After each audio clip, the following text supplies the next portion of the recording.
Welcome and good morning, everyone. I'm so excited to be up here with you all. I've worked with you, most of you, in different capacities over the years, so to bring you all together to have this important conversation at our Feminist Brain Drain Symposium is really a great way to kick off our conversation today, too, around the action items and the solutions that we'll be putting forward as a sector, which will feed into different aspects of some of the activism and the advocacy we've all been doing, such as the summit that's coming up in March 2023. So I have a few guiding questions, but this is really an opportunity to have a conversation about what you're seeing in your various sectors or organizations. And, just like the rest of the symposium, we're really interested in looking at some of those solutions coming forward in terms of how we're managing the HR crisis and what we envision for change and how to mobilize our sectors and come together to actually address this huge issue we're all facing. So the first question I have to kick off, and I believe Pam is going to start us off with some great information about the ONN survey you did, but our first question for you this morning is, many have described the HR, labor, and retention and wellness challenges facing the nonprofit sector as a crisis. In your opinion, what has caused it to become such an issue for our sectors? Thank you. It's always nervous going first. But thank you so much for having me. And I'm from the ONN. Some of you may know us, but we do public policy work that focuses on issues impacting the whole sector, so shelters being one part of that. And we've been monitoring and tracking the nonprofit HR crisis for the past year. And sad to say, nothing's changed in terms of solutions government-wise, but internally there's been a lot of stuff happening. And it honestly really started with us just thinking about the broader trends. I think maybe around this time last year, we were hearing about labor shortages generally, the great resignation phenomenon that was happening in the States. We were talking about tech disrupting work, and we were just monitoring to see, how will that impact our sector. We hadn't seen anything yet. And then around November, December last year, we started getting a lot of emails and calls and information from our network across the province. So, from arts and culture all the way down to social services around can't recruit and retain, job vacancy rates for months and months, people not showing up to interviews, not being able to compete with the signing bonus. I don't know, McDonald's is giving down the road, and just awful stuff. And these were shelters, these were sports leagues, these were multi-service agencies, childcare across the board, settlement services, as Debbie will share too. And so we're like, okay, what's happening here? Are people just leaving our sector? And so we just started to track and monitor and collect all those stories. Some of the things that we've done over the past year, one is wage disparity came up quite a bit in a lot of the conversations we were having. So that's, same government funder, program funder, same job, same qualifications and experience required, but funding is given to the public sector, nonprofit, and for-profit to do that, and our wages were the lowest by virtue of the funding we were getting. So these were ECEs, shelter workers, settlement workers, disability service workers, personal support workers, nurses, etc. Mostly in the care economy, in care jobs. And what was unfair was, we thought we were competing with the for-profits, but we're actually competing with the public sector. So in that sort of paper and work that we found, it's that, we're sort of the breeding ground for the public sector. They come here, get trained, wonderful training and professional development opportunities, and then move to the public sector, which are hospitals, school boards, and municipalities, which, I talked to a bunch of shelter folks as well, and that was a concern for them as well. And we just couldn't compete, right? Their bar is high, which is good. We're not saying the bar should be low, but we just can't compete because we don't have the same wages. And another part of our work was around the survey. We did a sector-wide survey in the spring. We've been doing one every year since the pandemic started, just to get a pulse check, how is the sector doing? This year we had 1,500 respondents across the province, and some of the stats that we got out of that, for sure, one was, nonprofits are experiencing an HR crisis. A third of organizations reported having a job vacancy rate higher than 10%. Anyone from Peel here? Peel region? A little bit. Okay, great. So not great. Peel region had the greatest number of job vacancies. 12% of respondents reported a job vacancy rate higher than 50%. 65% of respondents are experiencing recruitment and retention issues. So that's everyone, essentially. more Indigenous-led, Black-led organizations than those in Niagara indicated recruitment and retention challenges. So if the average was 65 for Indigenous-led, it was 87%, Black-led organizations 82%, and those in Niagara 79%. And one of the key facets about this crisis is that everyone is facing it in our sector. It's not unique to social services, perhaps more acute in social services, but environmental organizations, sports organizations, arts organizations, everyone's experiencing this. And then we also asked in our survey, why do you think this is happening? And it confirmed that, the leading cause of people leaving our sector is staff burnout and stress, which I'm sure all of you know about. Staff burnout and stress, a skills shortage, so not having the right people with the right skills that the organization needs at the time, wage disparity, which we just talked about, and non-competitive compensation packages. These were the top factors affecting organizations' ability to recruit and retain. So 2/3 of organizations indicated all these factors. More than half indicated wage disparity. Interestingly enough, I don't know what to make of this, but 1/3 said lack of funding. So perhaps it's more folks were focused on the staff stress and burnout first, and then you can sort of figure out the systemic pieces. And one of the biggest findings of that survey is that it's not just a sector thing, it's not a labor force thing, but as a result of these shortages and these impacts of the HR crisis, essential programs and services were being scaled down. There's longer wait lists, and programs and services were just being discontinued, right? Shutting down, moving locations, and we all know what that could mean, right? Serious gap in critical services for folks that are often on the margins to begin with. And 86% of organizations reported on this, one or many of these things happening. As most of you have been working in the sector, whether you're new or seasoned, I don't think I need to explain why this is happening, right? The issues of why this is happening are age-old, but I think there are some pieces that are different in this moment that might shed light on what we can do next. I think it's happening rapidly and intensifying over a very short period of time. There's a lot of stuff happening at the same time. Shorter amount between crises, economic uncertainty, we have an aging population, global crisis after global crises, people are rethinking what work means in their lives, and really the passion discount doesn't count anymore, right? Cost of living is not, cost of living is quite high. Especially with shelters, you guys were open the entire time, right? There was no working from home, there's a lot of staff stress and burnout, and that's exponential when there's an increase in demand for services as well, right? And if you're doing more and more with less resources, less people, the stress and burnout is going to be there. The other piece is it's happening across roles and functions. So I think before we might have only seen it in frontline positions, but we're seeing it middle management, senior leaders, executive directors are retiring and there's not a lot of succession planning. Can't find finance people, HR people, IT people. Actually, interesting, YMCA was on breakfast television this morning talking about this and saying we're recruiting, come work for us. And it's happening across subsectors and regions, so totally not unique to GTA, Ottawa, etc.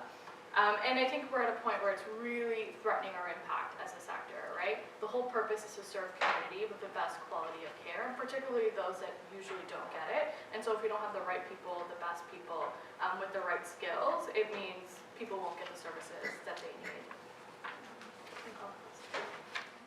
You wanted to talk about some national aspects of this issue? Sure. So I'm here representing Imagine Canada today. If you don't know Imagine, we are the national umbrella organization for the charitable and the nonprofit sector. So definitely colleagues with ONN and many other amazing provincial organizations.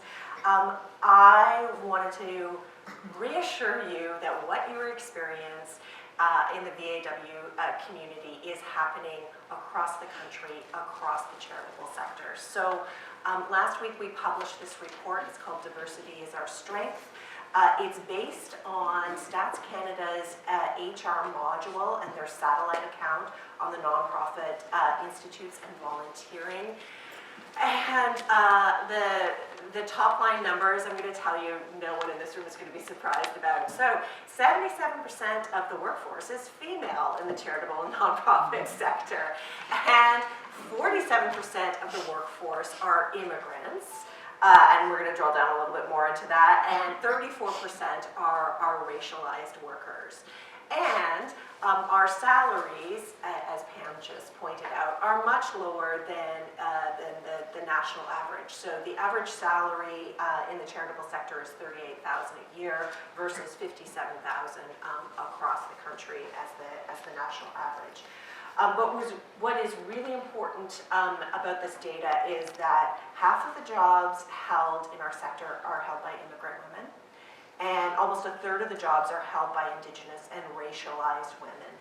And so I really wanted to emphasize that yes, we are in a crisis, but we're not just in a crisis because of the COVID pandemic. We were in a crisis before the pandemic because of the lack of funding, the way that our sector is treated. And so there's, I just have to read you this quote because it really hit me.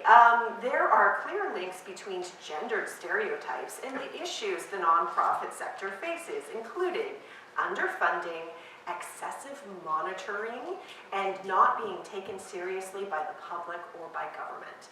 And so, as Pam already emphasized, not only is our workforce predominantly female identifying, it is also older and more educated. People aren't retiring. There were a huge number of issues before the pandemic hit, and then the pandemic has just added this real perfect storm within our sector in terms of the labor crisis. My background is in the arts, and advocates in the arts have been saying we were the first to close and the last to reopen. And what I've seen with my colleagues is they went on CERB immediately in March 2020, and then there was a real questioning of whether or not workers wanted to stay in the sector. So exactly what we already heard from the ONN survey is wondering if you're a parent, if this is the right choice. Also, with the wage disparity issue, seeing that we have these incredibly highly skilled women working in our sector, finding that those skills are applicable in government and in other sectors. So we really saw in my part of the charitable sector just an exodus of workers in 2020. And once reopening started, they were already gone, and we already lost that incredible group of workers. So I just wanted to share a little bit of that data, but I'm happy to share more. It just came out last week. It's available on Imagine Canada's website. Thank you for sharing that. And Debbie, did you want to speak to, Kate just mentioned the issues facing immigrant and racialized workers, and I know your organization's done a ton of work in advocacy in that area. Did you want to elaborate on that for us? Absolutely. It's great to be here. I think I've heard my organization called, I think on my name tag, it says the Ontario Association. I think Krys introduced me as the Ontario Coalition. We're the Ontario Council of agencies serving immigrants, so CASI. And we're the provincial umbrella organization, so of organizations that work with immigrants and refugees, so necessarily that includes agencies in the VAW, GBV sector. We, over the last, even before the pandemic, we have been seeing significant disruptions in our subsector. We've seen massive retirements of women, women as Dugal and Kate.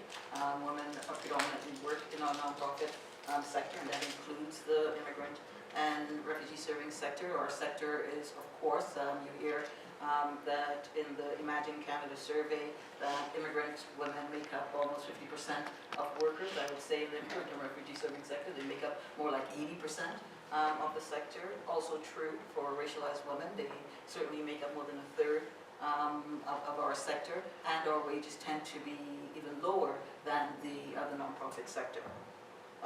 We do, and this is why I don't like using technology because it turns off on you. And so we know that immigrant and racialized women are particularly located in the front lines. It is only in the last little while, as the significant gaps have opened up in leadership, that we're slowly beginning to see racialized women and racialized immigrant women moving up the ranks to take on leadership roles. And we do, as I said, a salary survey, and it clearly shows that the racialized and feminized wage gap that we know broadly that Kate and Pam talked about is even more so in our sector. Our survey showed that the disproportionate wage gap between the highest paid sector employees, usually executive directors and CEOs, and the lowest paid employees, there's 60-70% different. But then we looked at demographics of leadership. And what we found was that in large centers with agencies with budgets over $5 to $10 million, the CEO salary based on race was almost 60% different between a white male salary and a black male salary. So it's interesting, we compared men to men based on gender, because we anticipated that it would be different between men and women, but then we didn't realize how stark the racial wage gap also is. And so this is something we need to pay attention to. When we talk about the gender wage gap, the plus in GBA, we must pay attention to the plus in GBA, because that's where we're seeing it between racialized women and white women. We heard indigenous women as well. We're seeing those wage gaps. But organizations and sector leaders have been stretched thin before the pandemic, before this inflationary period that we're entering. I've been talking about disruption. My monthly blog this month, that's coming out today actually, talks about the various disruptions we've been seeing. But organizations and those of us who are concerned around things like the wage gap, the issues of race and racism within our sector, we've been trying to create decent work, but trying to do so within a really hostile funding environment, right? We're trying to navigate these waters. So we're trying to deliver services with very tight budgets, within very restrictive project guidelines, while at the same time trying to advocate for changes. And so we often come up against funders.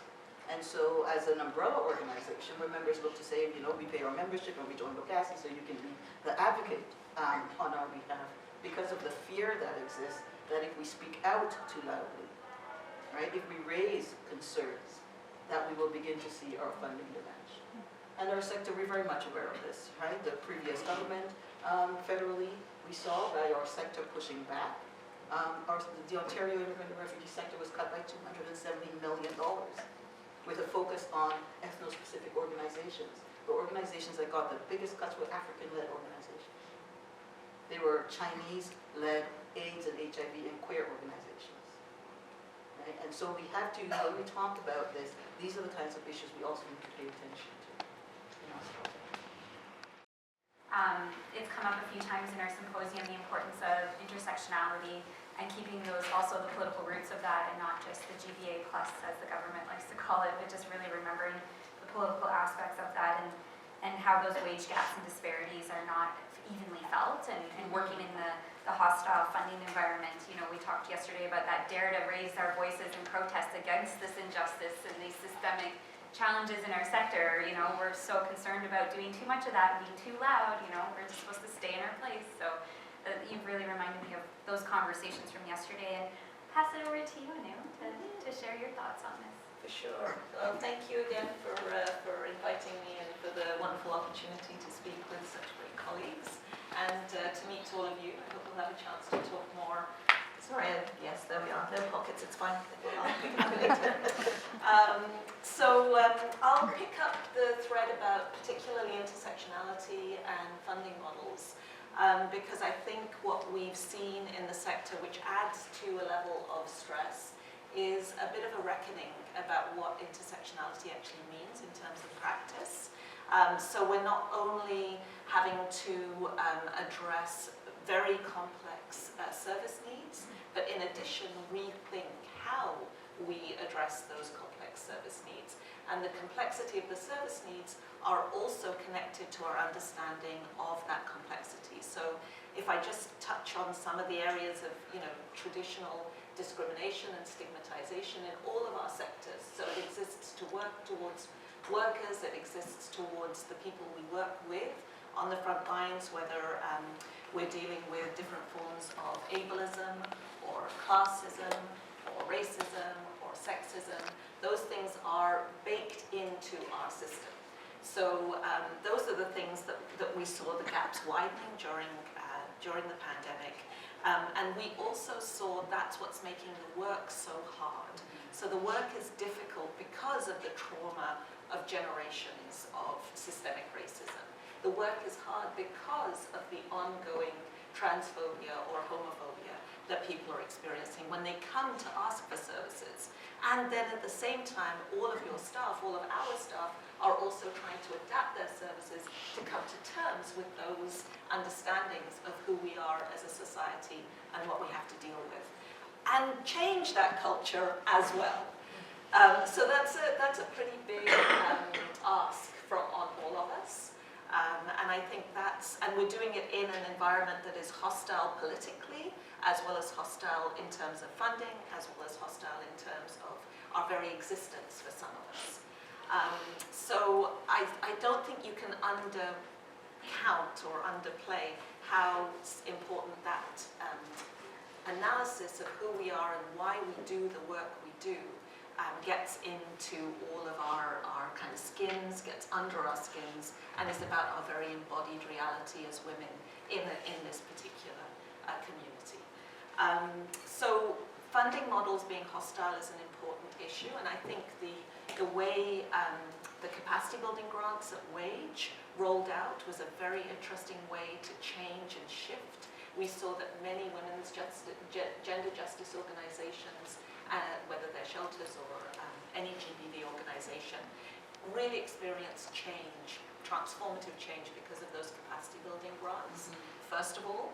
And then second of all, the emergency funds did actually allow for an amazing amount of flexibility and openness. There was a lower level of accountability. Organizations were trusted, we're going to do what we say we're doing, and we just need to tell you we did it. We don't need to count anything, we don't need to send you masses of reports. That for me was a shift in how we think about funding, and a shift about how the Canadian Women's Foundation thinks about funding. So one of the things that we launched, again, before the pandemic, was a feminist philanthropy model. And that meant that we were looking at the power in relationships. We were trying to account for that power and shift it. We were trying to be strength-based, so really focusing on mission and not focusing on project delivery. We were trying to support bold collective action and avoid competitive structures for funding. So all of these things, again, I think Women's Shelters Canada and Canadian Women's Foundation together through the emergency funding model, we put those things into place and we continue to grow. So I think we can't solve, it's a bit like Audre Lorde says, you know, you can't use the tools of my master to undo the work of this house, right? You have to change the tools. But in order to change the tools, we have to understand just what the situation is. So I think all of us understand that very well. But that means also in your organization, what is it that's holding back this transformation? What is it that your particular workers, what are they facing? Because it's going to be different. Is it the opioid crisis? Is it the housing crisis? Is it suicide? Is it increased xenophobia? Is it different forms of trauma? And trying to get at the intersections of what you are experiencing in your community will then, I think, help to get to those understandings of how to undo those oppressions, because they're at the foundation. Those are the root causes of gender-based violence, and then they're the root causes, they're the systemic causes of why we have to struggle rather than thrive. And I think that's what we're trying to get to. We're trying to get to thriving over this constant feel of struggle and being kind of pushed back.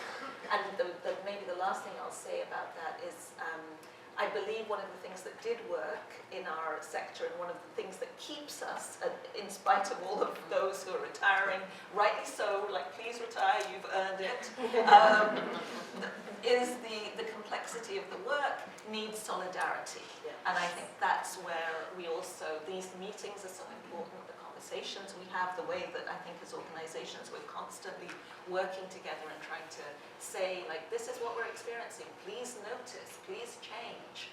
That solidarity is really important, and one of the things that is also a factor in why we stick around and continue to work on this amazing journey we have to transform our societies. You've touched on so many things, all of you, that we've been discussing over the last day and a half, and reckoning with what intersectionality means in our organizations and in our movements, and how that changes the way we do our work, and also who we are and why we keep showing up to this work and how we keep doing that work, and how it's a reflexive process of that constant working on ourselves, because we always have something to learn and room to grow. And just appreciate, sharing some of the new strategies you're using around feminist philanthropy and, bold collective action. The complexity of our work needs solidarity. I love that. Like, I'm just going to carry that with me. And I want folks in the audience to know, too, we've set aside a good, half hour for questions and comments and reflections. So definitely hold on to those, because we'll have time for that as well. Probably not going to get through all the questions, but I'll keep us moving along as best as I can. So the second question is kind of shifting gears a bit. You've left a really good foundation of what the issue is that you're seeing broadly across these nonprofit sectors at the national and provincial levels. So I'm wondering, what are some of the key strategies you're seeing in your sector or your organization that groups are harnessing to help address the labor crisis? So we're kind of trying to get at right now some, promising practices, some improvements you're seeing, or some, creative solutions to these issues. So I think I'm going to pass it over to Kate to kick off this conversation. Thanks so much, Krys. So Imagine Canada is not a client-serving organization, so I'm just going to say that at the beginning when I talk about what's going on in Imagine Canada. But what we've heard from our members and stakeholders and colleagues nationally is pushing back to the funders, because we've seen the success of the various emergency funds, unrestricted funds, funds that aren't as problematic when it comes to administrative costs. And we're really seeing our colleagues going back to funders and saying, no, we can't pay our workers so little. We can't just offer a gig contract. We need to offer health benefits, maternity leave, all of those important elements of decent work. So that's the first thing we're hearing is a pushback against funders, and it's very much people-centered first. Second, we're hearing, knowing how underfunded our sector is a real flexibility between employers and workers. Obviously, if it's possible, work from home, really understanding what flex time and vacation time, all of those internal HR policies, what they are. Hearing lots of creative solutions in terms of flexibility in the way people are working within the charitable sector. And then at Imagine Canada, and I'm in an interim position covering for a mat leave, so I've only been with Imagine for 6 months, but I am very excited to say that in January, we're moving to the 4-day work week. Again, I want to emphasize that we're not, service providers. Thank you. That's the word I was looking for. We're not service providers, so take that with a grain of salt. But that is definitely a retention model that we're interested, and we've done a lot of research and exploring. We've done a diary detox to try and prepare to move to the 4-day work week. But that is something that we're hearing from our employees and employee services surveys. We have about 30 employees in the organization. That is really, really valuable. And that sort of speaks to the flexibility as a way moving forward to address the labor crisis. Awesome. Thanks, Kate. I'm all for 4-day work week. As the Women's Shelters Canada staff know, advocate for that all the time. So I think that's a great strategy if and when you can do things like that. Of course, we recognize the limitations. And yeah, did you want to talk a little bit about Gender Justice Labs and some of the work your organization's been doing around this? Sure, yes, I'm just going to say I love that term, diary detox. Thank you, Kate. Kate. That was like, love it. I'm going to think about that too. So we, through the wage funding, but also through, we've held a number of things that we call gender justice labs, where organizations that are working in the GBV sector could come together to brainstorm and imagine what they could do during the very first year of the COVID pandemic. So it was really based in that model. Obviously, as you can imagine, one of the things that came up was the funding models and what does Canadian Women's Foundation, what can we take on as just that kind of advocacy to say these models don't work and what are we going to do? Even the basis of the charitable sector is a problematic framing to begin with. So we went all the way back there when we thought about it. But then we also asked organizations, what are you doing? Like, what is the organizational level change that you're trying to put into place so that your workers who are incredibly stressed and are dealing with their own, possibly trauma, death, mental health issues at home, and then coming into work and seeing exactly the same thing times 5, times 10. So obviously there was a lot of focus on professional development.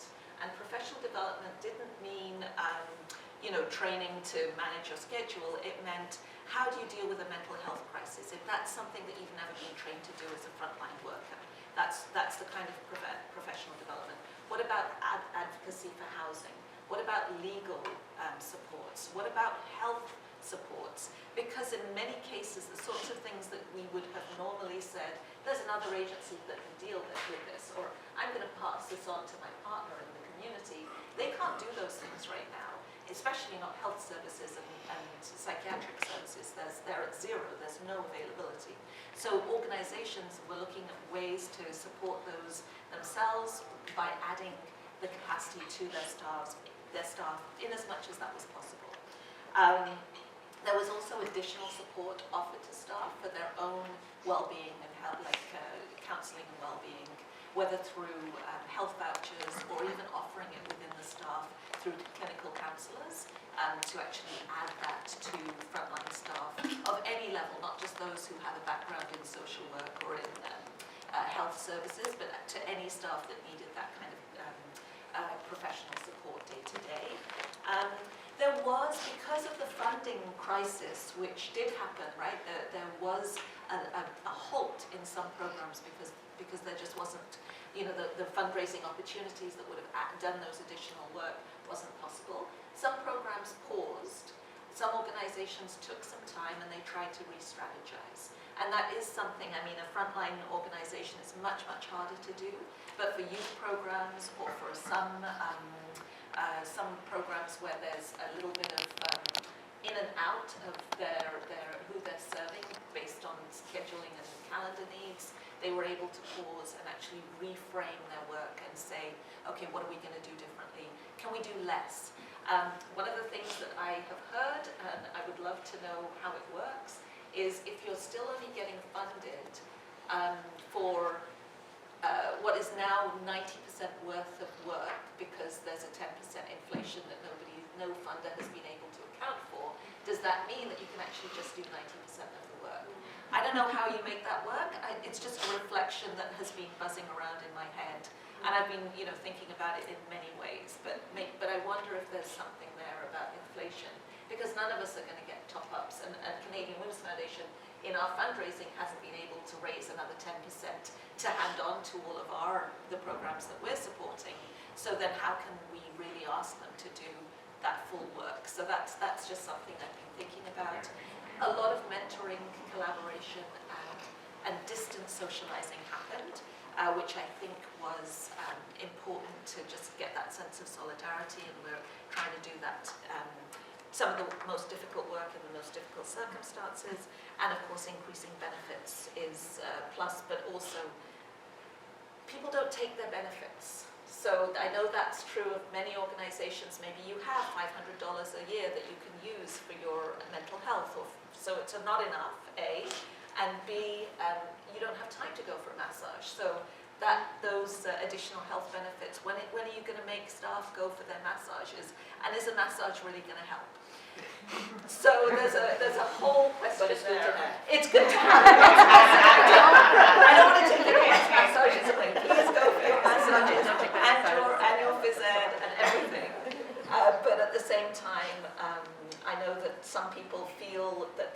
there's a kind of door there that isn't going to change anything for them.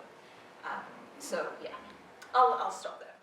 The Gender Justice Lab, so many learnings to bring forward, and I know you've just scraped the surface of all the great work that you've collected through that. And I did really appreciate what you were saying about the time we need to re-strategize and to rethink and to be creative and to actually make the changes we need, which is so hard, as we were talking about yesterday, where we're in this constant state of crisis and just responding to the immediate needs all of the time. So I think that's such a point well taken that you made.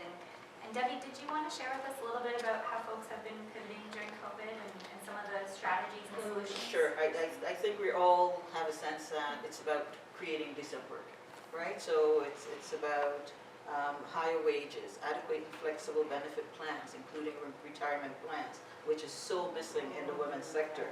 Flexibility in how and where and when we work, so reframing of our work to focus on outcomes and deliverables as opposed to the amount of hours per day you spent, right? And recognizing, of course, that I work for a provincial council, we're not frontline service providers, and so we understand that for many of our member agencies who are client-facing, while we were able to pivot when the pandemic started, as an example, to delivering services at home, many organizations are wanting to go back because it doesn't always work for some of our clients because of issues of poverty, lack of access to technology, all of those kinds of things, right? No digital literacy, so that service delivery online isn't always possible for everyone. But the pandemic did provide an opportunity for us to see how it is that we can change how it is that we work. I think in our subsector, we spent 20 years developing a really close working relationship with our major federal funder, Immigration, Refugees, and Citizenship Canada. And so when the pandemic hit, we were able to use our forum. Where we talked to each other, we thrash out policy, we thrash out funding decisions. And so one of the things we did right away was to decouple administrative costs from program delivery. So then organizations were able to take the time to say, you know what, you work in the schools are closed, we're still paying you full time, right? Nobody's getting laid off. We will figure out how it is that we share the work amongst us. As Anu said, it's been around collaboration and network building across organizations. We have a gap here, you're doing similar work, why don't you come on as a partner? We will give you this work with the funding that comes with it, because you have the staff to do it, because we've just lost our staff to the federal, to the provincial government, or in Toronto, the municipal government pays a lot more than the other governments. There has been what I call the democratizing of knowledge among staff. So agencies are trying to ensure that as many staff within the organizations as possible understand the various projects, have the skills. We talked about professional development, have the skills to be able to deliver it, so that there's cross-sharing, that no one is hoarding knowledge. So when one person leaves, everything doesn't fall apart, right? It's not sustainable, but it's a shorter-term solution. And then I think we're seeing advocacy and capacity building, right? How do we continue to build advocacy muscles across organizations, so that when there's a call for proposal, there isn't a race to the bottom as a way of getting funded, right? So that organizations are coming together to say, this is what we're going to do in terms of wages. This is what we're going to ask for in terms of admin. This is what we're going to ask for in terms of compensation. So all of the proposals are going in with a floor. So then the funder can't pit one organization against each other. So when we talk about decent work, for me, that's all of that must be included in developing a sector where we have flexibility, where we recognize the expertise, but when we also recognize that folks need to be fairly compensated and can't work flat out for 50 hours, and we call that commitment, when in fact it's just exploitation. Say at the beginning, and this is to problematize women's sector work. Whenever we talk about women's sector work in this forum, I've noticed we talk about GBV. And one of the Advocacy Women's Caucus has such a significant issue with that the women's sector is broader than the GBV movement, and the GBV movement isn't necessarily only shelters. And so I think it's important for us to pay attention to those kinds of things. There's a 10-minute sign over there. Thank you for letting me I'm just like so into this convo. I'm like,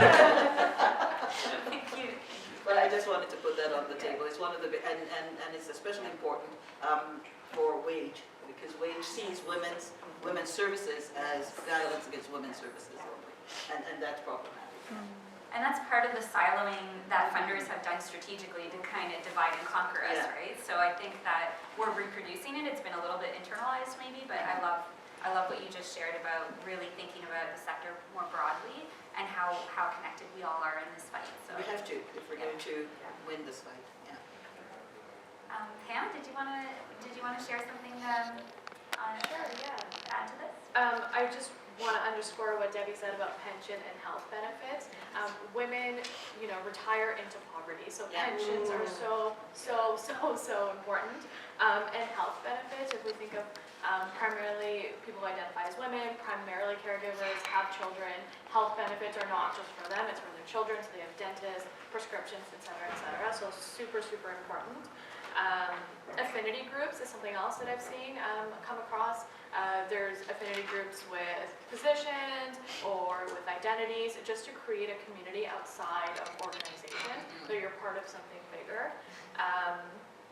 The other piece I wanted to highlight is that we've been working with the National Black Health Equity Alliance, so it's not just about what does my entire staff complement need, but what do my individual workers need, right? So what do my Indigenous workers need? What do our Black workers need? And those differ, right? So we have a survey out in the field and really trying to figure out what are those unique pieces and what could a benefits in a pension plan with those nuances look like that we can offer to the sector. The other piece that I wanted to highlight was I have been hearing, organizations being like, the 90% piece. We're just going to meet targets as we can. Like, It is what it is. And I'd rather have 3 full-time staff paid really well, meeting targets versus 10 part-time casual staff, etc. Trying to meet those targets. And the other thing I would encourage us to think about is I've been working on labor force issues in our sector for about 5 years, and our workers are not separate from community. They are community, right? So they are they're part of that community. They're facing all those issues that they're seeing on the ground as well. And so really thinking about what that means. And generally, I wanted to end off by saying that one thing that I've learned over the last year, that the crisis is systemic. It's not, and we need systemic solutions. So like PD is great, all of this stuff is great, but we really need to think about, how low value of care work comes into this, because it's mostly women who do this work, mostly racialized immigrant women who do this work, and we're caring for very vulnerable populations, which the system just is not set up to care about. We need to ask for true cost of delivering services, so what Debbie was touching on. I know there's a group here in Ottawa that's doing that in settlement services, and there's a group in Toronto, shelters, who come together and figure out what is that bar for what we're going to ask for, so we're all asking for the same piece. I'll pause there.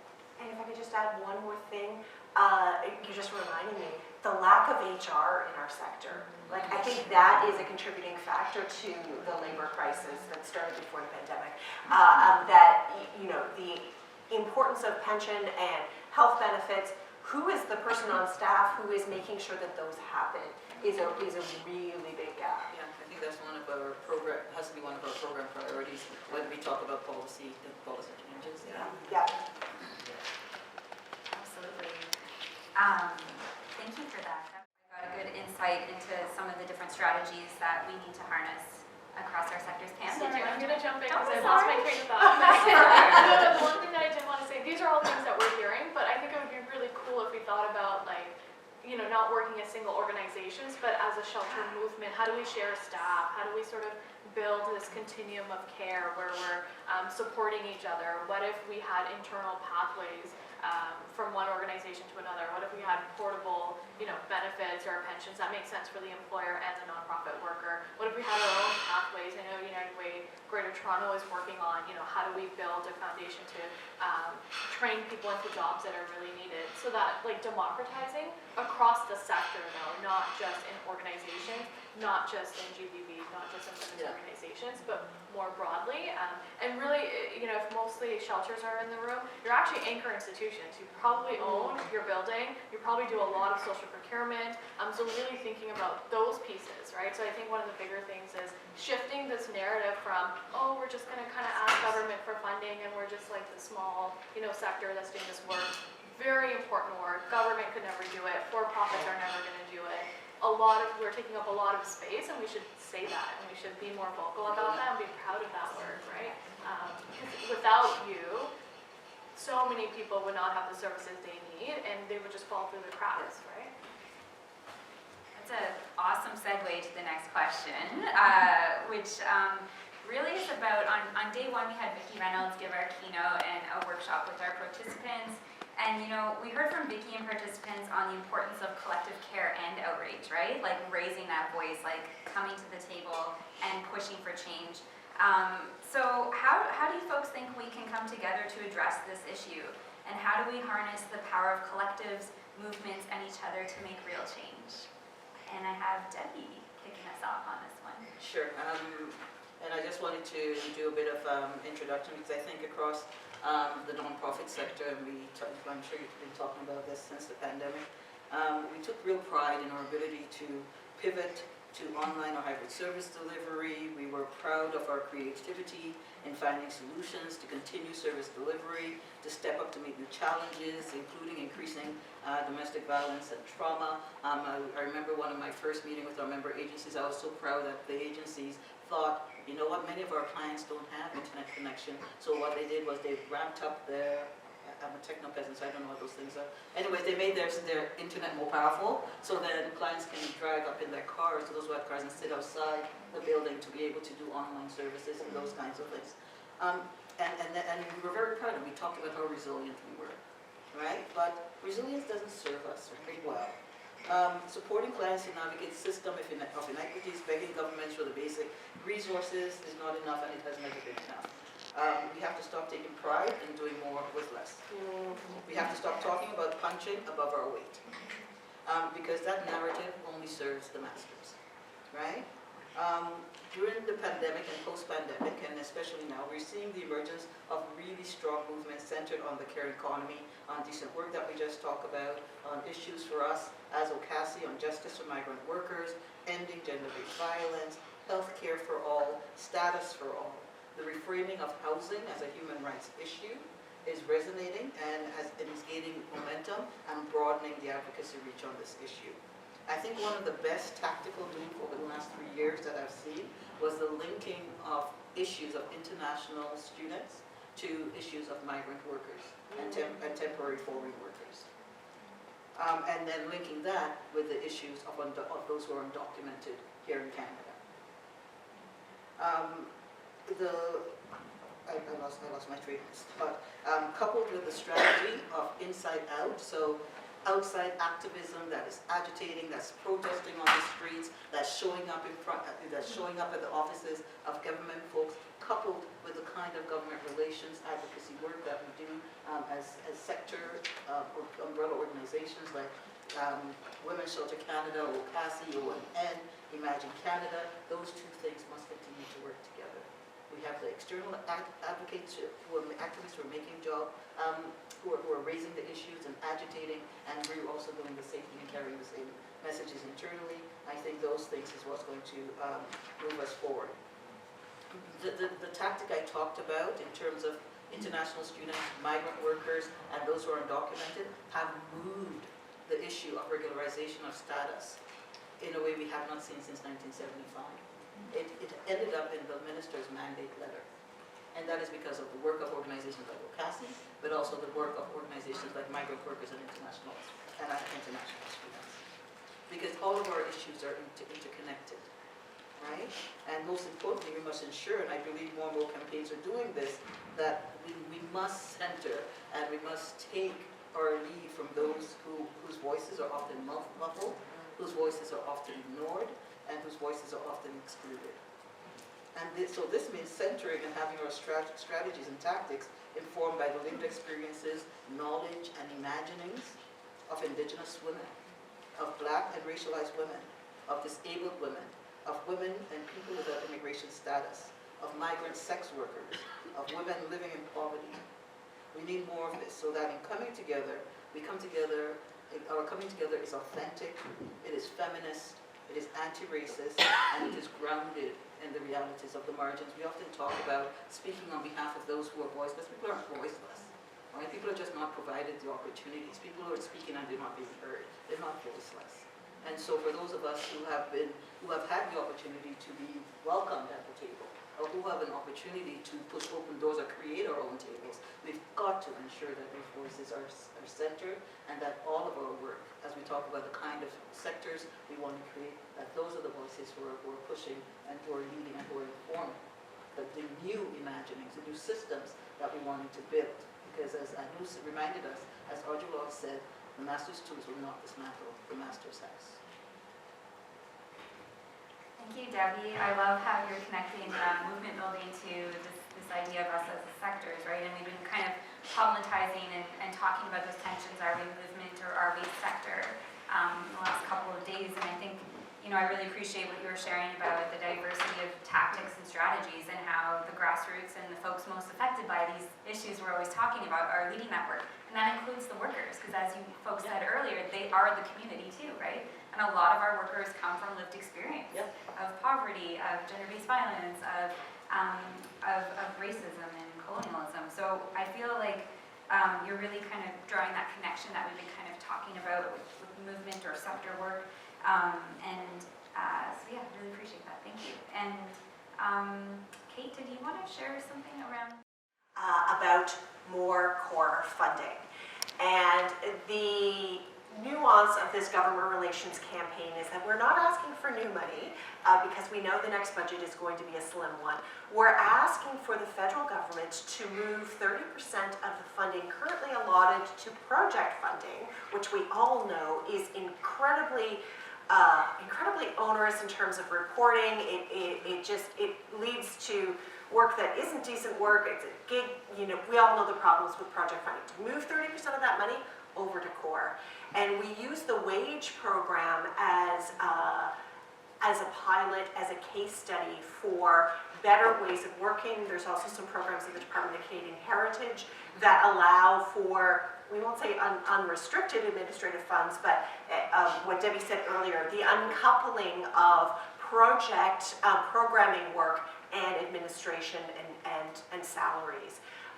So I would love if all of you took the 30 seconds to go to our website and sign that letter writing campaign. It gets sent to the Prime Minister, to Minister Gould, to Deputy Prime Minister Freeland, and that is our major push as an umbrella organization to get this government before 2025 to really think about the problem that is project funding.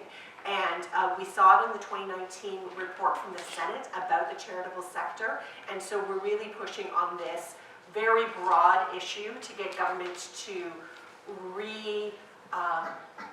emphasize, reimagine the importance of core funding. So that's the campaign that we're working on. I also want to highlight United Way has a labor strategy, and we put it in our pre-budget brief, and they have been talking about it to HUMA. I think that is absolutely essential for our sector to realize, as we already heard, our power, and to move away from scarcity to abundance in the way that we think about ourselves, and to really support the United Way in this ask for a labor strategy across our sector. And then lastly, I wanted to highlight something that came up last week, one of the presenters at the ONN conference under advocacy campaigns. And it's the Disability Without Poverty campaign that happened recently. And Rabia is just the most incredible advocate, and she was relentless in her description of advocacy campaigns in the different ways of working, of getting media attention, of doing the government relations work, but also ensuring that the sector was behind her in their campaign for C22, to increase funding in terms of people with disability benefit. Thank you very much. So those are some examples of campaigns. So I would just encourage everyone to, if possible, even if it's a small thing like signing a letter or sending out a tweet to your representative to support those campaigns in whichever way you have the energy to do, that would just be incredibly helpful. And let me add the Status for All campaign as well, which is a regularization of status for those who are undocumented and those with precarious immigration status. It's all of these things are linked. Right? Yes. Yeah. Thank you for that. I'm going to pass it over to Anu to talk about the shock-proofing summit. So one of the important things to do is harness knowledge, which obviously the ONN conference did a lot to do, and to catalyze it, to think about how we work together, how we share learnings, and then where we take them next. So during the pandemic, as I mentioned, there were many examples of organizations coming together to talk about what they were experiencing and how they were being very, very thoughtful in their approaches. But it can't stop there, right? The idea that our sectors need to be ready to deal with shock because they're coming, right? There's the pandemic, but there are many more on the way. There's no denying that we're going to be facing more and more complexity.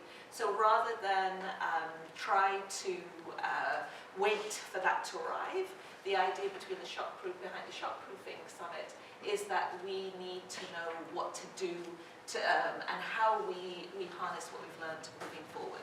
So in March of next year, Women's Shelters Canada and Canadian Women's Foundation are inviting, and I think many of you have probably already received the invitation and hopefully responded, organizations to come to Ottawa again to have a conversation about that, to share what you've done, to also speak directly to elected officials at the federal level about what our needs are, what we reimagine.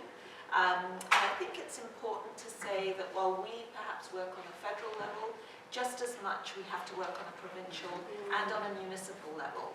And that's often the provincial associations that do that work, so, and it's ongoing and relentless, and we can't stop that.